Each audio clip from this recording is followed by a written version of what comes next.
Dave Anderson here with the Fisherman magazine. It is January 18th. These are your headlines.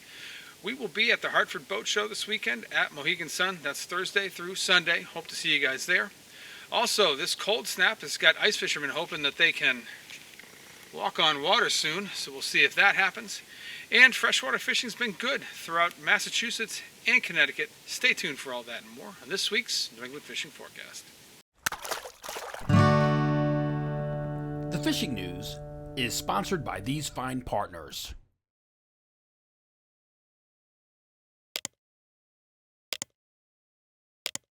Before we begin, we've got a few news items for you guys. The first one is the Hartford Boat Show. We will be there today through Sunday. And it's a great show. You know, they got a lot of fishing content in there. If you're in the market for a new boat or if you just want to see what's latest and greatest, there'll be lots of boat manufacturers there, so you can check all of that out. And it's at the casino, so, you know, you can go throw a bunch of money into the slot machines. You can go out for a nice dinner. You can take in a show. They got something for everybody there. We hope to see you guys there. And we will be signing up people at the show, as we always do. And we're going to be giving away these Tsunami iPop poppers. Great little plugs.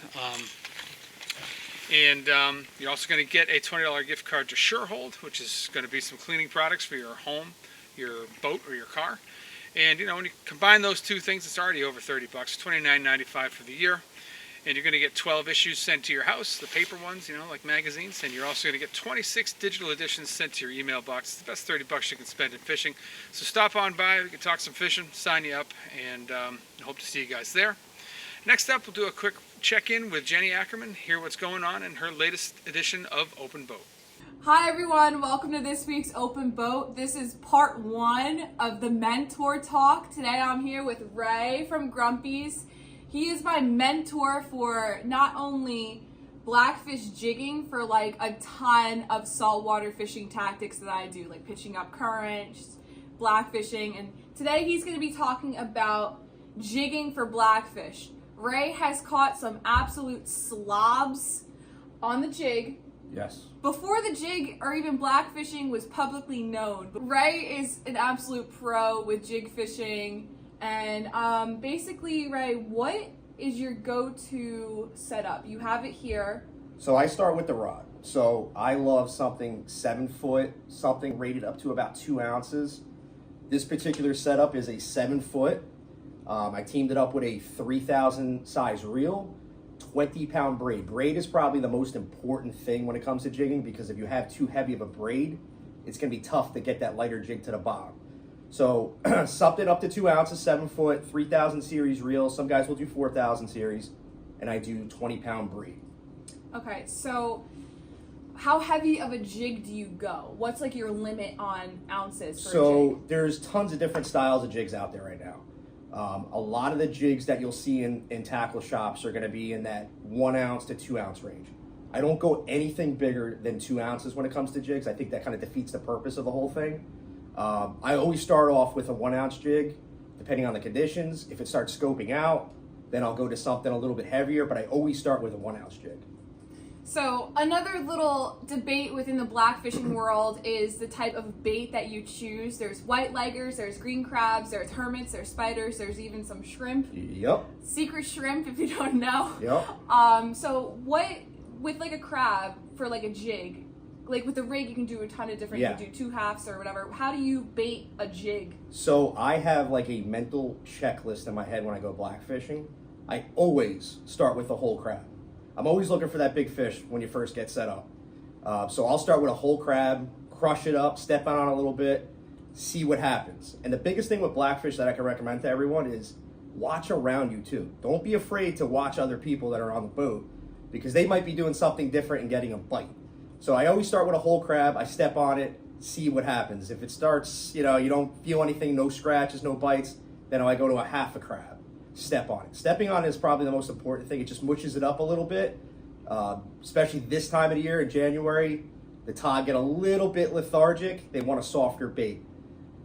So whole crab, then to a half a crab. Mugging is also another excellent thing to Yes. do. You can't beat gracing someone's presence on the other side of the boat and just giving them a nice hi, hello, and then setting the hook on the fish that they've been finessing for the past couple nothing better minutes. than stealing someone's other fish. You know, someone's fish. It's very satisfying. Gentleman's blackfishing, that's for sure. Yes. So now we're going to go over how to feel a bite with a jig. Yeah, so there's a lot of like misinformation on the web about blackfishing, about you got to set the hook before you feel the bite. That's not true.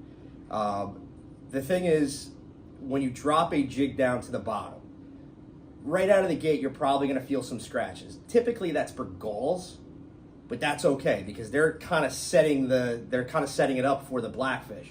Then you'll feel a thump. That's what you want. You don't want to set up on the scratches. There's days where blackfish will be a little bit, like I said, finicky, and you'll feel them scratching it. But most of the time, those little pecks are for gulls in the beginning, and then you'll get the thump. That is what you want to set up on, the thump. And when you set up on a blackfish, I would say you have probably like a 6 to a 10 foot buffer zone. I call it a buffer zone. When you set up on a blackfish and you keep your rod tip high, you never want to lower it. Keep it up high, reel to the fish. That is your best bet to land a big fish, not lower your rod tip. I use full drag. A lot of guys don't agree with that. I use full drag. I want to turn that fish really, really quick. And I think that's the most important thing when it comes to landing these bigger fish on light tackle. Because I tell you what, 10 years ago, I would have laughed at you fishing a 7-foot spinning rod for blackfish. It just wasn't, we just didn't do that. So it was heavy conventional rods, 60-pound mono, 60-pound leader, and yeah, I mean, this is just completely different. And I personally was the one that laughed about fishing for blackfish with jigs. When I see people on the boat, I'm like, what the heck? It's changed the way we blackfish. It's more fun. You get more bites. It's just the truth. You get more bites. Landing the bigger fish, I probably go with a conventional rod, but it's just way more fun targeting blackfish with a spinning rod. All this talk of blackfish has me so excited. I wish the weather wasn't so crummy so we can actually go out blackfishing. Yeah. But stay tuned for not next week's open boat, the week after, for the part 2 of the Mentor Blackfishing series, where we talk about rig fishing. We got some troubling news out of the Hudson River this week. The Young of the Year survey for striped bass was the lowest they've seen since the mid-1980s. I think a lot of people were hoping that after the dismal news coming out of the Chesapeake in the fall, that maybe the Hudson would come in and sort of save the day. Well, that didn't happen this time around. There's a lot of factors that play into this. It's not just, it's not just abundance. For example, I mean, when you think about it, all those big stripers we saw in the western Long Island Sound last spring, it doesn't seem like it was a question of attendance. There seemed to be plenty of fish up there that were able to spawn. But we had a really mild winter last year. We didn't have a lot of snow. And, those things, all that snow runoff contributes to two major things that striped bass eggs need to be viable. They need current to keep moving, and they need the water temperature to be right. So we need the snow melt to cool the water down, and we need that extra flow just to keep those eggs moving so that they can, it takes a few days of rolling in the river for them to actually become viable. Very interesting stuff. So we didn't see that last year. So far this winter it's been kind of a mixed bag. Hopefully we're going to get enough of that snow and snow melt at the end of this year, or the end of this winter, I should say, to support a better spawn. So we'll look at the numbers next year and hope for the best. But this year's news was not great. Last thing, of course, is the giveaway, which is ongoing. It's been pretty cold this week. We didn't get a ton of photos, but nevertheless, we're going to close this one out next week on Wednesday, which is the 24th. So you've got a few more days to impress me. It doesn't matter to me if it was caught through the ice, if it was caught on your vacation to the Bahamas, whatever you want. Just get those pictures into me at danderson@thefisherman.com or text them to the number on the screen. We'll get you entered into the contest, and hopefully you're going to win something cool. We do have a couple good photos this time around. Still waiting for that one with the true wow factor, maybe. So maybe that can be you. Get those photos into me, and we'll see who wins. For more than 20 years, anglers everywhere have come to know one thing: that nothing says no to fish bites. Moving over to the fishing reports, we'll start things off with the freshwater synopsis. And this week is kind of like pulling teeth getting reports. Between the two storms we had, and then like sort of this little snow thing, and then the cold snap, just not a ton of angling effort. What we did see prior to that, the first storm, was that, there was a pretty good bite going on for largemouth and smallmouth bass in Plymouth, Mass, and out on the Cape. A friend of mine had a 5-pound smallmouth. I know Dan Southwick had a handful of nice smallies in Plymouth, Mass. So the bass bite was good. Also, another friend of mine, Mike Lucini, had a nice largemouth on a jerkbait from shore. So, anytime we get these storms, we're seeing a little flare up in bass activity. So that's something you could definitely hang your hat on there. Moving over to trout, the streams have been running really high. They're fluctuating like crazy because we keep having storms, and then, things moderate, and then we have another storm. So more guys have been concentrating on the ponds. Talking to some of the shops that are inland in Massachusetts in particular, they're having a lot of problems with skim ice right now. So not a lot of guys are having success fishing from shore or from a boat because they can't, and the ice isn't safe to walk on. So you need to concentrate on some of the bigger ponds. I heard that there was some good fish coming out of Hopkinton Reservoir, for example, up in my old neck of the woods where I grew up. Some other places in Central Mass that might be good, like Whitehall Reservoir. It's another place you could try. Quinsigamond out in Worcester is probably open. And then the other sort of way you can take this on is to fish some of the coastal ponds. Down by the coast, the skim ice just isn't as big of a factor down by the coast. So if you don't mind traveling, or if you already live by the coast, you're going to have much better luck finding a pond that's open. And then the last little bit of advice I can give you is just to fish the biggest ponds because they take the longest to freeze over. Moving over into the regional reports now, let's start things off with James Jewkes. Out here enjoying this beautiful weather. It is cold, but this is part of the year that I love. Hope everybody got out over the weekend, did some fishing.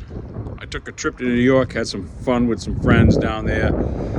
Didn't get any fishing in. But the local guys told me a little bit. They really didn't do well. They caught some fish, but nothing spectacular or anything like that. Just the usual stuff, perch, and one guy had 2 bass. Nothing great, but you still get out there. No ice yet. Please be careful if anybody's out on that ice. Still no word on any holdovers up on the North Shore here. Probably because of this wonky weather. Not really getting anything going here. But as we all know, we get this cold spell coming through, and at least maybe we'll hit some ice this coming weekend if it doesn't warm up too much. But it's all good. You just take a nice short drive north, an hour or 2. But anyways, nothing spectacular this week, but the days seem to be getting a little bit longer, so you know how that goes. But that's about it from here, Dave. All right, have a great one. Pretty much everything that we're hearing right now is freshwater related. In Massachusetts, the only little sliver of saltwater news that I have is just a continuation of that pollock bite out in the Gulf of Maine. You can hop a party boat out of Portland, Maine, Portsmouth, New Hampshire, Seabrook, New Hampshire, Gloucester, Boston, any one of these places. They're going to be fishing, they're going to be heading to that same area and fishing for those same fish. The bite's been good, so that is one option if you want to get out on the salt and catch some fish. On the freshwater front, a lot of guys in Massachusetts are fishing for trout. And again, like we said in the freshwater synopsis portion here, most guys are fishing the bigger ponds right now. So you got Long Pond in Plymouth, is a good one. Peters Pond is sort of a medium-sized pond. Sheep Pond and Spectacle Pond are also good options out on the Cape. And again, with the Cape being completely surrounded by water, by the ocean, typically those ponds aren't going to freeze over as easily. So you're going to find more options out on the Cape, whether you want to fish for trout or for bass. No news from the canal this week. No news from Buzzards Bay. It's been mostly freshwater and a few guys fishing for pollock, and that's what I have for you guys in Massachusetts this week. Moving over into Rhode Island now, we're kind of whittled down to just a few options in Rhode Island as well. I know Jeff Sullivan, who we'll hear from in a few minutes, has been doing well with the white perch. And I know that some guys are still hitting these coastal trout ponds in Rhode Island and catching some really nice sized trout and still getting some Sebago salmon as well. The other thing that's been a really good option, and it's been definitely an above average year, is holdover striped bass. We're seeing more fish in places that we don't always see them. So we're seeing them in a lot of the backwaters and tributaries of Narragansett Bay, whether you're up in the Taunton River, whether you're up by Providence, the Seekonk River, or whether you're fishing some of the backwaters of, some of the lesser fished areas for the wintertime, like Greenwich Bay or, really any one of these backwaters. And then you get along the coast down there and finding these fish up in the salt ponds as well. So it's been definitely an above average year for holdover striped bass. With this cold snap, things do tend to or with cold snaps like these, I should say, the fish do tend to sort of shut off a little bit.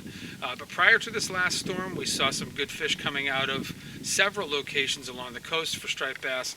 So again, just like the largemouth bass, anytime we get a little storm coming in is typically a flurry of activity right before it. So that's something else you guys can concentrate on. For a little bit more on some of the things that have been going on and how you can get in on some of these fisheries in Rhode Island, let's toss it over now to the man himself, Jeff Sullivan. Thanks, Dave. Hey, guys. It's Jeff back with another weekly report and a lure of the week. Let me first start out by saying Lucky Bait and Tackle, if you guys didn't tune in last week, Lucky Bait and Tackle is closed until March 1st, and then we reopen for the 2024 season. But that doesn't mean you can't go in and buy something. So just give the store a call, let it ring, goes right to Manny's phone, and you can pick up rods, reels, line, whatever have you. You can also drop off your reels to get clean and greased, which I highly suggest you do now.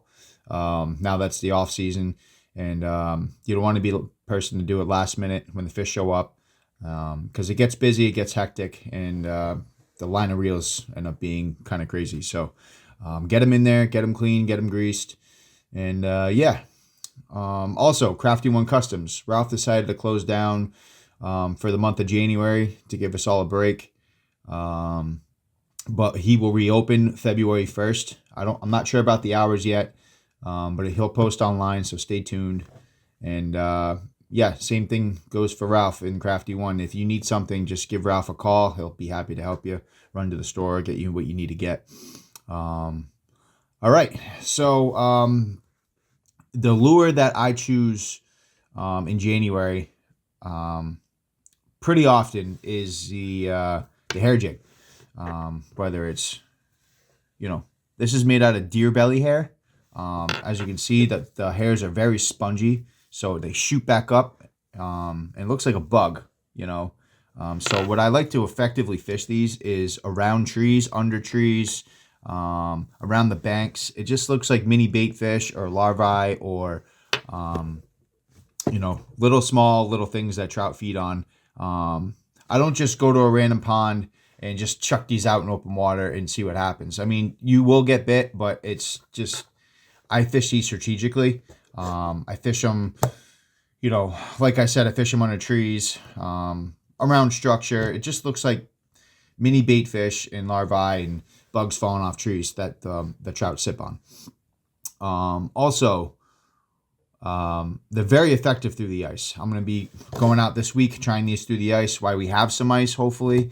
Very, very effective through the ice. The hair jigs actually give a little bit of movement in cold water. That's not too much little, shake and bake going on. It's a little bit of movement going on in that clear, cold water. Those fish really hone in and like that, and they just freaking eat it. These things kick butt. Also, they work really well in rivers too. So what I use is a Jig and World Optimist 5.6 Ultralight. This is the rod to use for hair jigs, man. It has a really good sensitivity. You really can't beat that rod. But that's the rod I use. I use a 1000 size Penn Fierce, 10-pound braid to 10-pound fluorocarbon. That's what I use. Also, the fluorocarbon I use is J Fluoro. I like the J Fluoro. It's soft. You can really work with it. It's really abrasive resistant.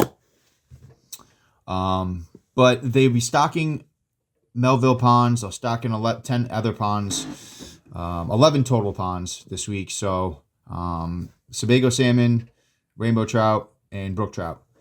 So if it's anything like the fall stocking, it should be a good one. So All right, let's tune in, and same time next week.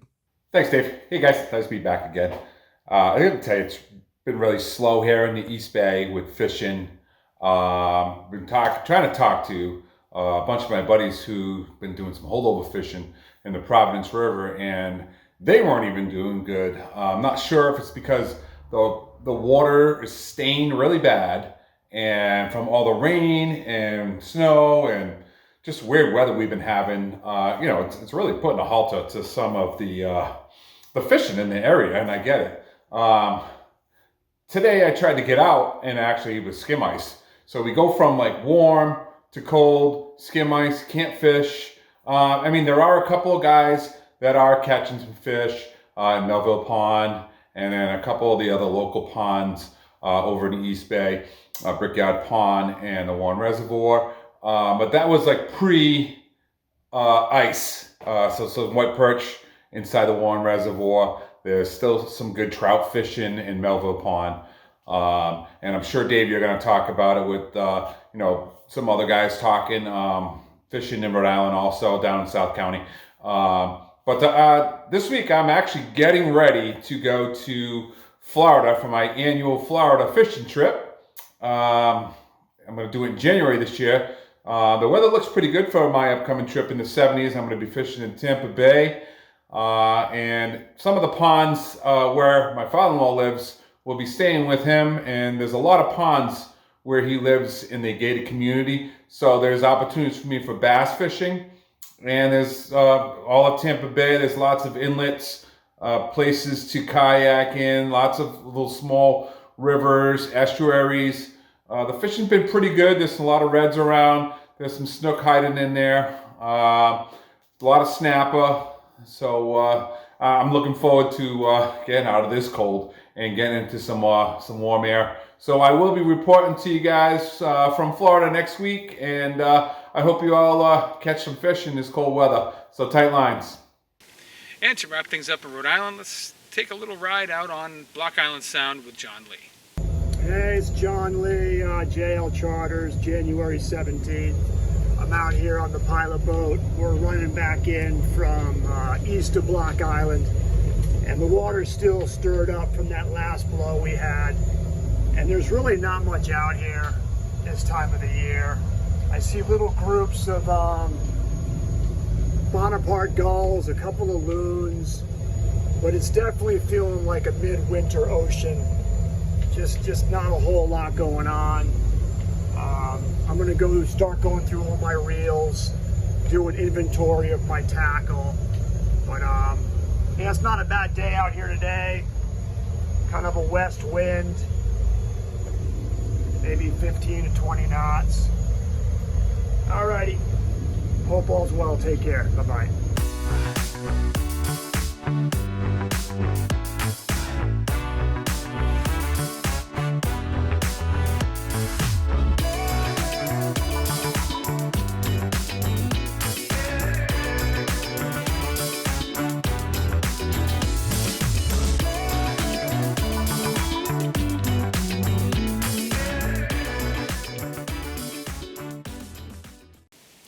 Heading over into Connecticut now. It's kind of a two-horse race in Connecticut. You're either fishing for trout or you're fishing for holdover striped bass for the most part. Now, the one thing that's got people really excited in Connecticut is these sea forel and brown trout. If you don't know what a sea forel and brown trout is, it's a strain of lake-dwelling brown trout. They hail from Germany, and they grow to impressive sizes. So the state's been conducting several rounds of stockings over the last month. They started right before Christmas and they wrapped up last week. These fish range in size from 2 pounds all the way up to over 10 pounds. And the most recent stockings included most of the bigger fish. So we're seeing a lot more interest from hardcore anglers right now. They're fishing a lot of these ponds, and we are starting to see some of these fish being taken now. And again, these fish can grow to impressive sizes. So they stock them in these 10 ponds. I'll put the graphic up here on the screen for you guys. And these 10 ponds all have something to offer to a bigger fish. They have like alewife runs, or they have a strong population of yellow perch or white perch or something like that. Some kind of bigger feed that can sustain a population of larger fish. And, it gets a lot of guys excited. I know it would get me excited if I was fishing in Connecticut or if I lived in Connecticut. So that's one thing you guys can concentrate on. Moving over to the Connecticut River, we just keep going up and down right now. A lot of guys are hoping these coves are finally going to freeze, but we just keep getting these storms just breaking up the ice and dirtying up the water, putting a lot of debris floating around. So it's made it hard to fish. When things do eventually sort of modulate, which they will, we'll get back to some pike fishing, some pickerel fishing, maybe finding some striped bass. But for now, the Connecticut River's been pretty tough to fish. Maybe we'll get some better advice from Rowan Lytle on that, so let's check in with him right now. Hello, everybody. So, finally, feels like winter in Connecticut, if only for a little while. Looks like it's going to warm up again next week. But at least we get a week of cold temperatures, and this is setting us up for what should be at least a weekend of ice conditions in most of the state. With temperatures down in the teens, even the shoreline should see some ponds freeze over. But certainly in the Connecticut River Valley, we'll have some freezing happening. The Connecticut River itself is very high, and that'll make some of the coves a little bit iffy. I wouldn't expect to get really good safe ice on places like Wethersfield Cove. It might happen, but with the higher flows, it's questionable. It's a little risky. So we'll see how that plays out. But certainly the ponds and some of the lakes should get decent safe ice. I'm sure some of the smaller bodies of water are frozen already as I'm doing this. A lot of streams are going to get shelf ice. So if you're doing trout fishing, stay off some of the higher gradient, high elevation streams like the Salmon River. The lower elevation, sort of slower rivers tend not to freeze as much. And since it's very cold, be very mindful of how you handle those fish. If you intend to release trout in conditions like this in the winter, just don't take them out of the water. They'll freeze very rapidly. Don't handle fish with gloves on unless they're like a smooth material like nitrile or latex, which are great ways to keep water off your hands and stay warmer in these really cold winter conditions. But yeah, be careful about exposing fish to the air too long this time of year, because it does freeze their gills, and that does cause permanent damage. It may cause fish to die after they're released. So that's something to be very mindful of. But enjoy ice while we have it. Doesn't look like it's going to last long, but hopefully you can get out on some hard water. I'm excited. Wish it were going to last longer. And while we're in the Connecticut River region, let's toss it over now to Captain Mike Roy from Reelcast Charters. Hey guys, for this week I have one announcement. Next Saturday, January 27th at 10 a.m. at Black Hall Outfitters in Westport, Connecticut, I'll be doing a seminar on striped bass and all species fishing tactics, locating fish with electronics. So it should be a good time. If you want to attend, it's free. You just go on the Black Hole Outfitters website and RSVP, and it is the Westbrook location, not the Old Lime location. So hope to see you there. Also, this time of year is a great time to go through your gear. So I go through all my reels. If any reels do need to be serviced, it's a good time to send them in. I had sent in a couple reels to Shimano Service Center, and the turnaround time is really quick right now versus in the spring when everyone else is sending their equipment in. So I recommend going through your gear and getting ready for the spring. As far as fishing goes, I personally don't fish in the wintertime. There are stripers that hold over and spend the winter in the rivers. They're really lethargic right now. They're in their hibernation mode. So I don't like to mess around with them, but some people do. You could catch them if it's a day when they're active. That's all I have for you this week. Thanks. And let's wrap things up in the central part of Connecticut with a check-in at Black Hall Outfitters with Matt Stone. What's up, everyone? Matt here at Black Hall Outfitters in Westbrook with this week's Frigid Fishing Report. It is really cold out there, in case you haven't noticed. Better chance of ice fishing than anything right now, I would imagine. Still dealing with some of the high water levels from that rain last week in the smaller creeks and streams, but I don't think it's unfounded that those may get back into more happy fishable levels here pretty soon. So definitely worth checking out.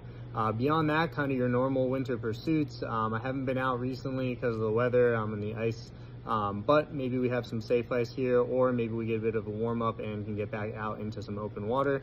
Whatever you choose to do, be safe, have fun, and good luck. Now, a lot of the trout guys have had to abandon the rivers. We've had a lot of high water. We've just had so many storms and rains and melts, and it's just things have been crazy and dirty and running high. So a lot more guys have been fishing the ponds. You can go on Deep's website to find where, what ponds were most recently stocked and whether they hold sea forellins or not. And you can do quite well at this time of the year. Just either fishing shiners or an inflated night crawler on the bottom, or if you want to be more active like I do, hop in the waders or hop in your little boat and go throw jerk baits and cast masters and little Cleos and Phoebes and things like that. The bite is typically at this time of the year it's not gangbusters, but if you don't mind putting in a little bit of time, you will catch some fish. And to wrap things up in Connecticut, let's toss things over now to Max Finch from Fisherman's World. Hey everyone, Max here from Fisherman's World with another local fishing report. This past week, we seen stripers still being caught in the Housatonic despite the really frigid temps. We had a lot of snow and rain. When that river gets really muddy, the bite really turns on. Throw in your favorite soft plastics like Gravity Tackle's paddle tails, Lunker City's finesse fish, their sluggos. There's still some bass in our local harbor too. Guys are getting them on bunker and mackerel trunks and also soft plastics. The herring bite still remains the same. It's spotty. They're definitely around. There are anglers getting them. Norwalk Harbor, behind the Maritime Center, Calf Pasture Beach. I've heard some herring down in Greenwich, Stanford area on the Sabikis. We're fully stocked up. Thanks and good luck. That's what I have for you guys in the reports this week. Hopefully it's going to inspire you to get out there. We got this cold snap now. We might get some safe ice, but it looks like we're going to go right back up to warmer temperatures next week, so it's probably not going to last long. So make it count if you can.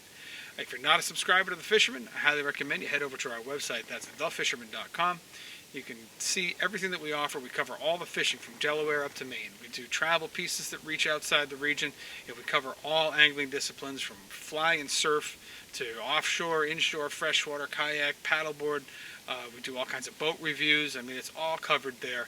It's $29.95 for the year. You're going to get 12 issues sent to your house. You're going to get 26 issues sent to your email box. You're also going to get digital access to our other editions. So if you sign up for the New England edition, you're going to get access online to the Long Island and the New Jersey edition. I mean, how can you go wrong for $30? And the best thing you can do is come and see us at a show, and then you get your free plug and your SureHold gift card, although you will get a SureHold gift card either way, whether you sign up online or at the show. Hope to see you this weekend at the Hartford Boat Show. Thanks for watching, and we'll see you guys next week.